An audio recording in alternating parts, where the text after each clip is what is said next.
Funding for this program is provided by Annenberg Media.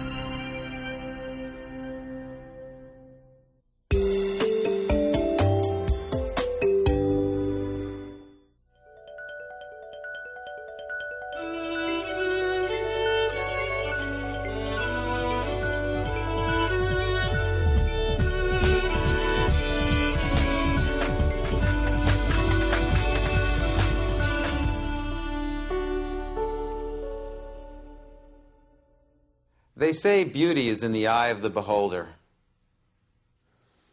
And in fact, what we consider to be beautiful in nature, art, or music often differs from culture to culture, nationality to nationality, even generation to generation. But somehow there seem to be constants, commonalities in how we as human beings see beauty. There's a sense of balance, of order to beautiful things. But where does that sense come from? And what does algebra or geometry have to do with it? Can we quantify the beauty of a butterfly? Welcome to the world of symmetry.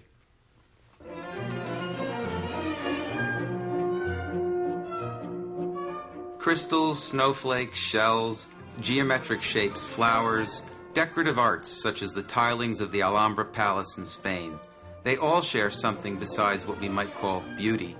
And that something that is implicit in the sort of regularity or self-similarity is symmetry. A symmetry we experience with satisfaction and pleasure in our everyday lives. Often, that which we experience as symmetry is simply the final picture. But how did that beautiful symmetric pattern come into being? With some close and careful inspection, anyone can see that symmetry starts with a basic motif which is then manipulated in time and space. Mathematicians call such manipulations transformations, or, though this might be confusing, we also call them symmetries, thereby identifying the outcome with the transformation that got us there. For example, start with a basic shape or pattern, say the number 4. If we flip it over like it's on a mirror, we're using a kind of transformation called a reflection. And that reflection creates what we call bilateral symmetry. This bilateral symmetry seems fundamental to nature. We see it in our bodies and in the form of all sorts of living things. Take the butterfly. Its folded wings are the basic pattern. Opening its wings, it performs a reflection, resulting in one of nature's most beautiful examples of bilateral symmetry. But visual symmetries are only the tip of the mathematical iceberg. In fact, there are an uncountable number of types of symmetries, some we can see and some that we can't, some having to do with galaxies and others having to do with subatomic particles, some having to do with magic and others having to do with equations. But in the beautiful visual symmetries that nature and art present, we see everything that we need to know. Symmetry is as much about the final pattern as it is about the motions that got us to that final pattern. And it's the math of those motions that we're now interested in. Remember, we said an object or picture is bilaterally symmetric if we can draw a line through it, what we would call an axis of symmetry. And the two halves are identical, in the sense that one half can be overlaid on the other perfectly, with each point finding its exact copy on the other side. Each little fleck and curlicue matched up exactly when I fold the one onto the other. The symmetry that the butterfly reveals and illustrates in opening up her wings is an example of a mathematical and geometric transformation that can be used to both generate and characterize symmetry. It's called a reflection for the way in which it creates an image that would appear by reflecting the original in a mirror. Reflections take place outside the plane of the figure. See how we needed to actually flip our little icon or motif outside the page in order to make the mirror image? Now, there are also symmetries and transformations that take place entirely in the plane of the image. The simplest of these is a translation. Here, we draw an imaginary line above or below our motif and simply slide across that line without rotating or reflecting it. Notice that a translation will be completely described by how far you move and in what direction you move in. Another example is given by a rotation. Here, notice that the rotation is characterized by how much you rotate, as well as the point around which you rotate. The closer the center of rotation, the tighter the curve that the icon traces out. Now, with these three kinds of symmetries, reflections, translations, and rotations, we can generate other kinds of symmetries too. A famous one is the glide reflection, a symmetry that combines a reflection and a translation. A flip and a slide equal a glide. Now, using these symmetries, we can form all kinds of patterns. Let's take a basic motif. We've been using the R, so let's stay with it for a moment. Start with a reflection, then add a rotation, and then maybe a glide. If we follow one symmetry by another symmetry, that is, compose one symmetry with another, we get another symmetry. And what we end up with can be, well, beautiful. We can compose symmetries along one dimension and end up with a frieze pattern. We can even expand the symmetries to cover an entire wall. And if we allowed ourselves to go out to infinity, and that's something that mathematicians love to do, we can cover the entire two-dimensional plane with a beautiful and highly symmetric pattern. Now, as we said, symmetries are both the motions that generate a beautiful pattern like this, as well as the properties of some of these patterns.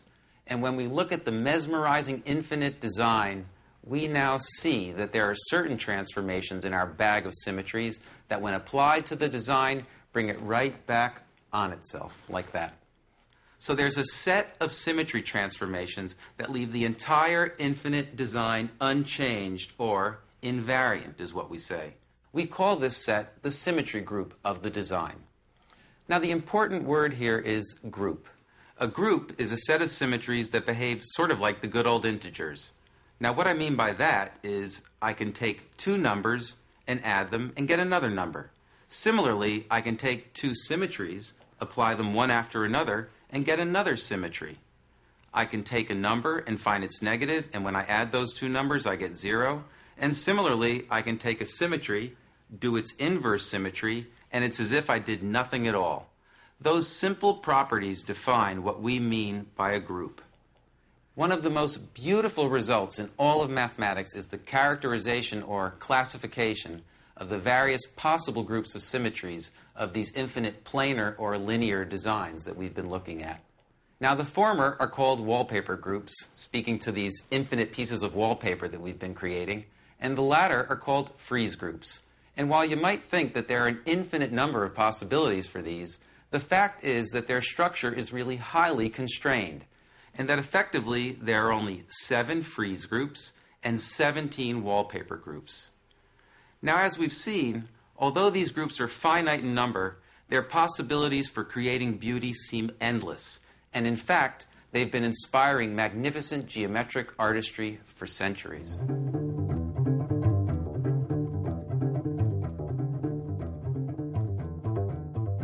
This is the Alhambra, a combined mosque, palace, and fortress built in southern Spain in the 13th century. In many ways, it stands as a monument to the ways in which geometry and algebra were combined by Islamic artists as a means of spiritual expression. The ancient religious commandment, "Thou shalt not carve idols for yourselves in the shape of anything in the sky above, or on the earth below, or in the waters beneath the earth," was an injunction against figurative art taken seriously by both Arabs and Hebrews. As a result, they developed a purely abstract and geometric art, like that exemplified in the Alhambra.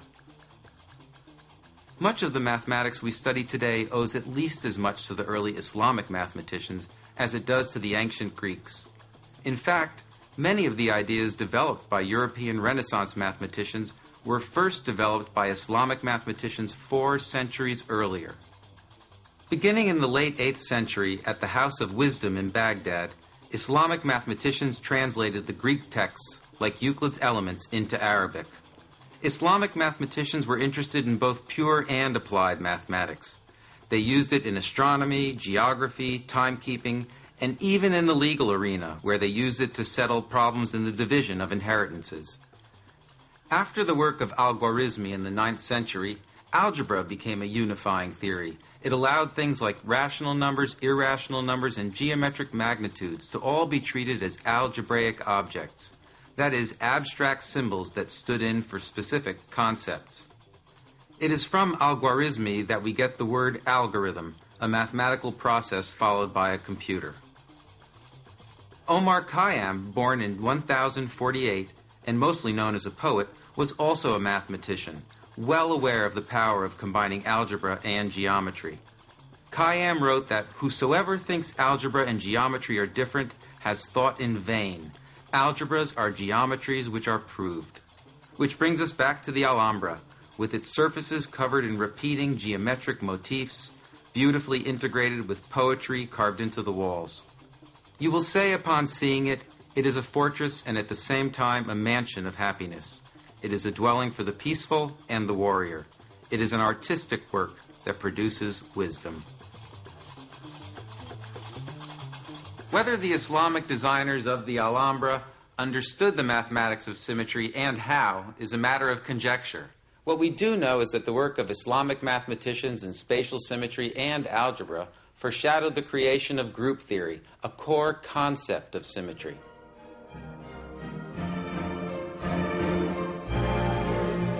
The study of symmetry allows us to look at geometric things using algebraic tools, and that lets us both solve difficult problems and connect things that don't seem to have anything to do with each other. How? It's all about symmetry groups and something called invariance. So symmetry, group theory, the math of beauty actually is what it is ultimately a lot of algebra. And so we're lucky to have with us today Rosa Orellana, professor of mathematics at Dartmouth College, who uses algebra all over in her work. So Rosa, thanks for coming today. Oh, thank you for having me, Dan. Well, we've been seeing a lot of beautiful geometric objects and trying to make sense of them algebraically, but let's sort of make it a little bit more rigorous with some good examples, shall Exactly. We should start with like a rectangle and try to explain the ideas because it's easy to see it there.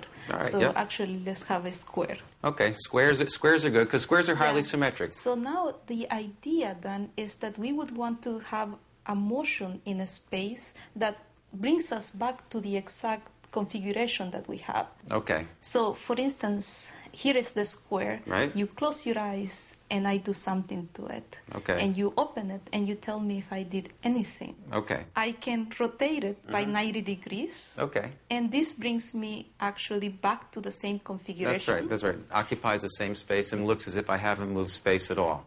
Exactly. I can do 180 degrees. Right. If you think about it, 90, 180, Yes. 360. Right. You can think 180 is 90 plus 90. Right. So if I do 90 and then I do 90 again, Right. it's the same as if I would have rotated by 180 degrees. That's right. So you're allowed to compose these moves, is what we would say. There's a composition. Exactly. So this is kind of like when you are doing algebra, you start to realize, can I combine these motions so that I get a similar motion? And in this case, we want a motion that leaves the square invariant, the same. Yeah, and it's interesting to look at. I mean, in fact, the square specifies that there are only particular transformations that are going to leave it alone. Like if I had rotated that thing by 30 degrees, or you did that, I would know you had moved it. Now, the square is, of course, very symmetric, we've said, but, you can kind of reduce its symmetry, right? I mean, reduce the symmetry of a quadrilateral. So if you, for instance, colored the top half yellow and the bottom half blue, like now we can ask the same question, what motion in a space will leave it invariant? Right. Like so that, somebody wouldn't be able to tell that we have moved. And now we notice that, for instance, if we do like a reflection top to bottom, right? Like you can tell that I moved it because the blue went to the top and the yellow went to the bottom. Of course. So now the only possible choice seems to be that we can reflect it from left to right. And this connection of numbers and symmetries is a real one. Exactly, right? Because in mathematics, one thing that we love to do is abstract from what we know. Here we have the numbers, and this forms a set. They're just a collection of entities, a collection of things. You see, you're combining two things that are the same in the same set, and making a new one. Yep. Right? If you take an integer, like let's take -4, and you add it to 2, we get -2, which is again in the set. Right. And if you add 2 plus 4, you get 6. Right, so always getting some other So, thing on the line in there. the lines. Yep, right. So this is an example of a binary operation. Binary meaning 2. You take 2 objects, you combine them, and you get, and you get a new object that is back in the set. Right. And this we call closure. Like the operation doesn't take you away from the set.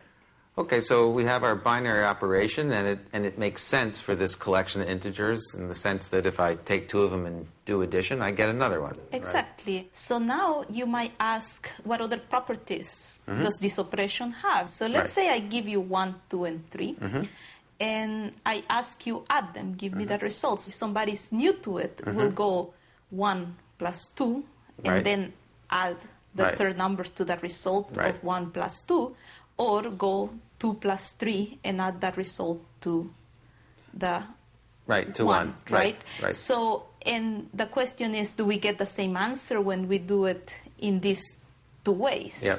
Right? And this is the property that we call associativity. So another thing that is quite an amazing thing is there an element such that when I combine it with any other element, it doesn't change the value. Right. Right. Like, it's like, is there an identity element, something that doesn't change? An identity element. An identity element. If we add 0 to any other integer, we get whatever integer we obtain. So, for instance, if you get 4 and you add it to 0, you still have 4. 4. So 4 retains its identity. So, and even if we do it in either way, 4 plus 0 or 0 plus 4, you still get 4. And this is the property of having an identity. So now that you have an identity element, you might ask yourself, if I give you an element in the set, is there an element that would give us 0? So for instance, if I give you 3, you might come up and say, you add negative 3 and you get 0. Right. So every element on the line has its negative, and those are sort of specified by the fact that when you combine those two, you get this identity. This identity element, and this is the existence of inverses. Of inverse. In this case, an additive. An additive inverse, exactly, for the integers. So these 4 axioms have been recognized as being special. You start with a set, you add closure, associativity, you have this identity element, and you have this inverse for every element in the set. And these 4 properties what forms a group. This is, is a set with these 4 properties. And it's sort of amazing that out of those 4 axioms, somehow that you get an incredible richness. From the wallpaper groups that we saw to groups in physics. We've been talking about groups in a very geometric way, moving designs around, moving shapes around. But in fact, the birth of group theory was much more formal, right? Sort of closer to the algebra that people think of being algebra. Isn't that right? Usually what people think about when you say algebra, they think, high school. But the first person to use the term group was Évariste Galois. Very famous mathematician, and we're going to hear his fascinating story right now. Let's take a look. Let's take a look. A firebrand radical Republican who lived in the time of King Louis Philippe, Galois was just 20 years old when he solved one of the most hotly contested problems in mathematics, the problem of solvability by radicals. And it goes like this. Under what conditions could you find a formula for the roots of any polynomial in terms of the coefficients, using only the usual algebraic operations and application of radicals, square roots, cube roots, and so on? Galois' quest was a powerful result. To be able to say for any polynomial with integer coefficients, both when it was possible and impossible to find one of these simple formulas for its roots in terms of the coefficients. Galois' epiphany was to consider the symmetries of the roots of the polynomial. The young Frenchman's answer became known as Galois theory, and is the basis of modern group theory and our understanding of the mathematics of symmetry. On May 29, 1832, Galois is said to have worked through the night desperately composing his mathematical treatise summarizing 6 years of work. It was the night before he would be fatally wounded in a duel. With apparent foreboding, Galois wrote, "I have no time." While the circumstances remain murky, the duel may have been the result of romantic entanglement or political intrigue. Galois' legacy is the algebraic basis of our understanding of symmetry.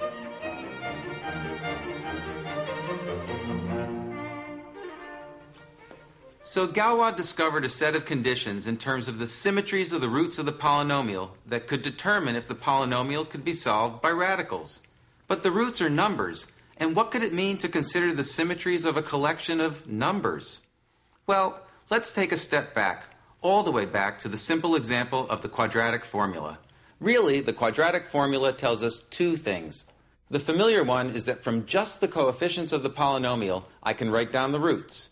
But it also works in the other direction. Knowing the roots, I can figure out the coefficients of a polynomial that they turn into 0. So Galois' idea was exactly to adapt this backward point of view and add a very clever twist. He would use these roots as the basic ingredients to start making numbers.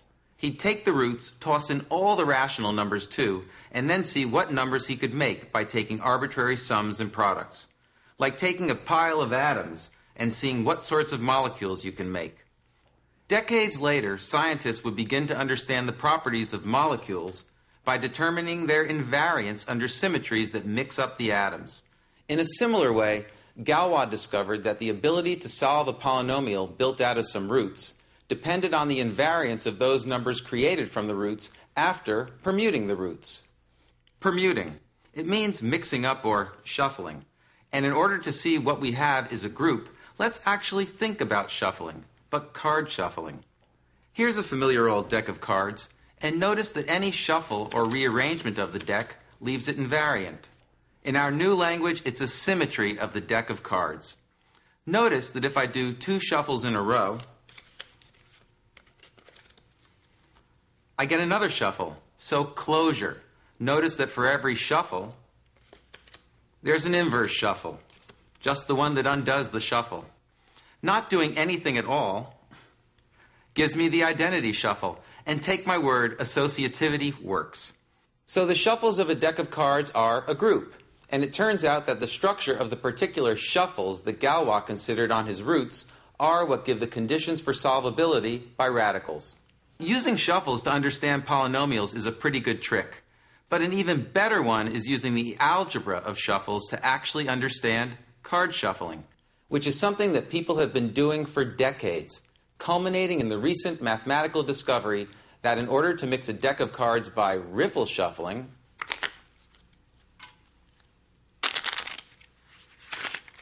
that is, it takes 7 riffle shuffles to randomize an ordered deck of cards. This was proved in 1992 by Percy Diaconis and David Beyer. Diaconis and Beyer identified a key signature of a shuffled deck of cards, the number of rising sequences. Let's look at an example. I start here with an ordered deck of 10 cards. Riffle shuffle them once and take a look. See how it's now composed of 2 rising sequences, 2 subsequences of increasing cards. And as I continue to shuffle, the order dissolves. After I do another shuffle, I expect 4 rising sequences. And then after that, 8, and so on and so forth. The way in which permutations of a given number of rising sequences compose their algebra provides the key to understanding how the mathematical model of riffle shuffling works. This is just one example of what is in fact a very intriguing intersection of the world of cards and even card tricks with mathematics. But here's another trick. Did you know that we can use symmetry to uncover the virtually invisible worlds of the atoms in a crystal? Well, we can. Let's take a look. So crystallography is the study of how atoms or molecules are arranged in the solid form.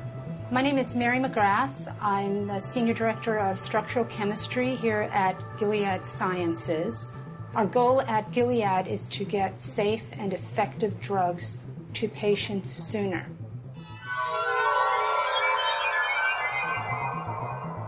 So in the field of crystallography, symmetry is very important. Symmetry tells you how each molecule in the crystal is related to the other molecules. So we need to know that information in order to get out our final picture of what our protein looks like. It's also very important in just trying to complete our experiments successfully. We need to know those relationships. What we end up doing is using math as a lens to refocus our image.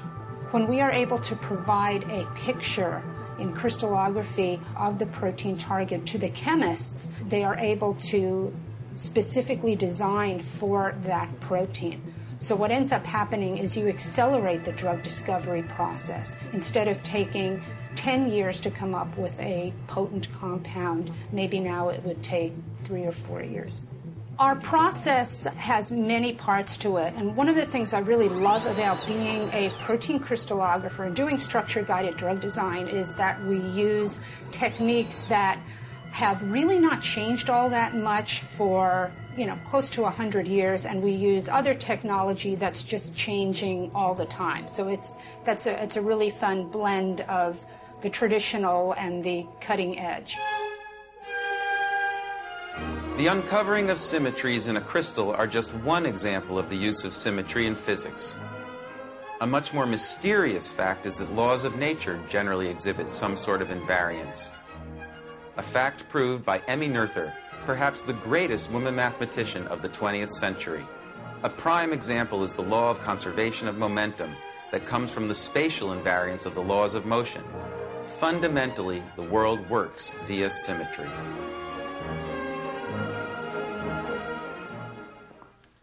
The symmetries of nature, the patterns of the Alhambra tilings, the manipulations of mathematical equations or a deck of cards.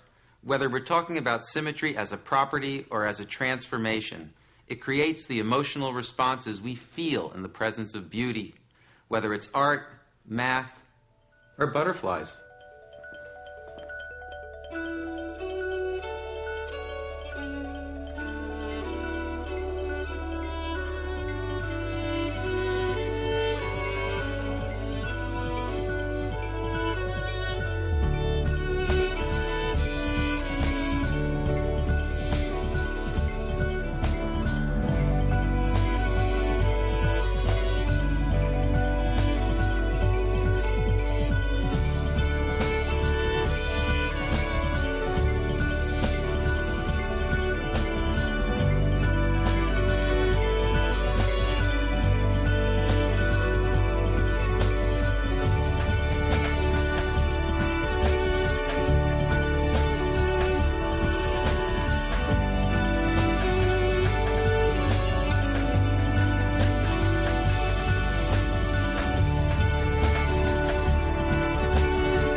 For information about this and other Annenberg Media programs, call 1-800-LEARNER and visit us at www.learner.org.